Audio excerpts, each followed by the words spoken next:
మన పేటలో రౌడీ మామూలు లేకుండా చేశారండి అయ్యా. అంతేకాదు బాబు, మా సంసారాలు నిలబెట్టావు. 100 ఏళ్ళు చల్లగా ఉండు బాబు.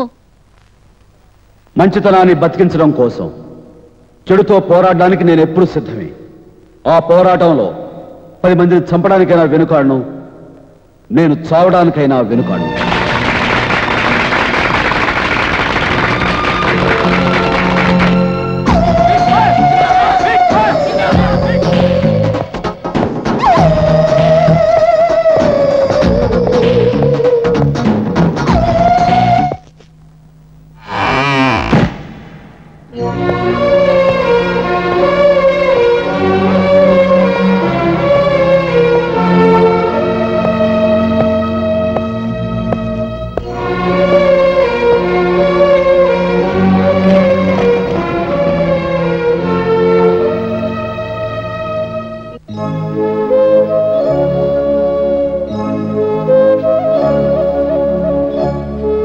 విన్నావమ్మా జేజేలు, అవన్నీ వింటే నువ్వు హర్షించవని తెలుసు.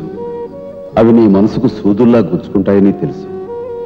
వాళ్ళు పడుతున్న హారతులు నువ్వు చూస్తే నా బతుకు నేను పెట్టుకున్న చితిమంటలా కనిపిస్తాయని తెలుసు. కానీ అమ్మా, మనం పోగొట్టుకున్నదంతా రాబట్టుకోవాలి.